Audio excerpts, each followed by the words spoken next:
Kyle Busch, one of the chase contenders, has had back-to-back top 5 finishes, and he is head on to the wall here on lap 27. It's a weird place to get in a wreck right there at the end of the straightaway. Yeah, he's parked right at the entry of turn 3 right now at the bottom of the racetrack and really has wiped the whole front of that car clear off. Hearing there may have been some contact on the racetrack. Let's see what happened. Did he have some contact from behind? Oh, looks like Junior really got into the back of him hard. You know, this is the difference between this car and the car tomorrow.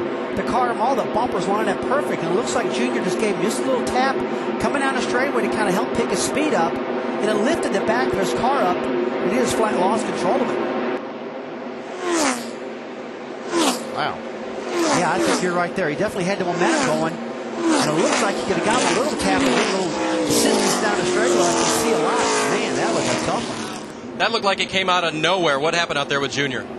I don't know. You'd have to ask him. I just gave him a lane to try to let him go on the outside because I knew he was going to have a run off the corner, and I got run in the back of and spun out down the back straightaway for absolutely no reason, and it was, you know, a pretty stupid move on his part. And obviously, I'm sure these guys that he's going to be working with next year don't really appreciate this because they've got a championship they can win this year, and he doesn't. So, you know, I don't know what what he was thinking really or what the problem was, but just is very, very unfortunate for all these Kellogg's CarQuest boys, and the guys do such a great job. We had an awesome car. I thought it was going to be a car that was going to be a top 3 definitely, if not maybe a winning car. Just cruising there, riding around, minding my own business on the bottom, and just got run over. What happened with you in the 5? Well, that's all my fault. I was running the top, and he was going by me, and I was letting him go, or really wasn't racing him hard.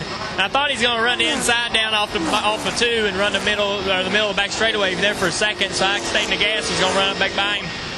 And he moved up, and I had time to get out of it, but I just couldn't get it done. But so it was all my fault. I was screaming as he was down on an apron trying to gather it up. I was hollering for him to save it, but looks like he got fishtailing and spun it out. So I think the first thing Tony Jr. has to do when he goes over there to work in a couple weeks is tear that car apart, and that's too bad. But you know, anything those guys need. That's the last guy I want to run into, last team I want to have to put out. Those guys are trying to make the chase, and I know how hard it is to try to win these championships, and that didn't help them any.